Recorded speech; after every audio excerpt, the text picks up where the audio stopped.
Hey everyone, Lauren Healthy Life Coach here. So on today's podcast, we're going to be talking about chronic anxiety. I'm going to walk you through an exercise I did with a client who suffers from chronic anxiety. So personally, I don't have chronic anxiety, but I do get anxious. But in order for me to understand fully how my client is feeling, I need to know her history. In this case, my client had a history of domestic abuse, mental abuse, and a lot of deaths in her family occurred within a short span of time. So her outlook on life was like, even if things are good now, nothing will ever last. Something bad will always come. Someone will die, something bad will happen. So again, I had to place myself in her shoes. So the way we started the phone call was we talked about what was worrying her in that moment. Her son, a teenager, was headed to Orlando on a 3-hour bus ride for a high school basketball championship. She kept telling me, I have a feeling that the coach is going to call me and tell me that they got a flat tire or that they got into an accident and that her son got hurt in some type of way. This is a good example of chronic anxiety. A story, whether it's true or false, becomes the narrative of our life, and we replay it continuously. The exercise we did is as follows.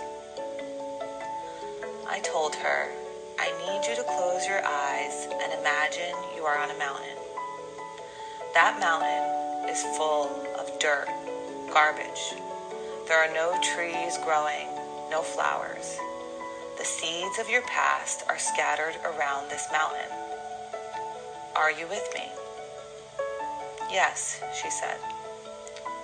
I said, this mountain is where you live. This is a mountain that is full of anxiety. This is where your past lives. Your past of physical and mental abuse, and of people dying around you all at once. How do you feel? Not good, as she's tearing. So now at this point in the exercise, she's sitting in the mountain. She's visualizing it. I ask her, look in the distance. Do you see that there is another mountain? It's green. There's flowers there. There's growth. What's your favorite type of flower? I ask. Sunflower, she responds. I said, there's a field of sunflowers. All good things are on this mountain. Now here's the thing. Your past, it's also there. We can't erase that, but we can define it. In this case, it's a little patch.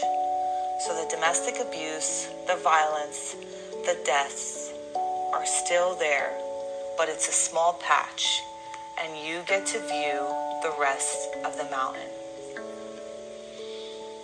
I then asked her, are you able to stand up slowly and visualize yourself walking with me towards this mountain?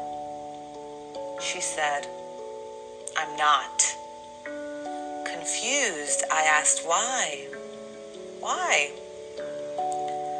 She said, because it's comfortable here.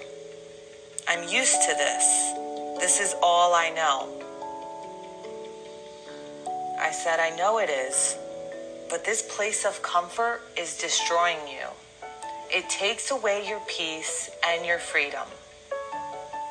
Please, let me know when you are ready to take a step towards the green mountain with the sunflowers. After a few minutes of contemplating, she was ready.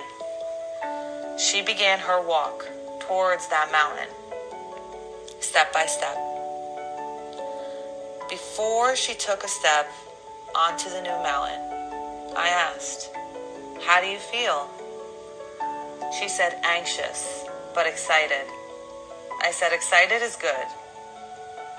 Please walk and take some rest with the sunflowers when you're ready. She proceeded to do so. I said, look at your patch. It's still here with you. The seeds are all in one place. Your past, it stays with you. but look at all the beauty that surrounds you. Do not allow this little patch to take over. Still with her eyes shut, she took a deep breath and pictured the flowers around her. She began to feel better. I said, every day you get to choose which mountain you live on.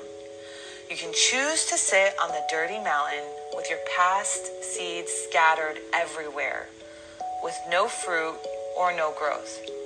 You can choose the one, or you can choose the one with green meadows, the sunflowers, the one that represents peace and freedom. This doesn't mean that bad things won't happen in our lives. The patch still exists. It's still on the new mountain, but you don't have to allow it to take over. We finished our call after 30 minutes and she felt better. I emailed her the summary of our conversation after, so she can always look back if needed, or reach out to me as well if she needed support again. Whether it's chronic anxiety or moments of an anxiety attack, you can take a step back, close your eyes, and choose what mountain you want to sit on.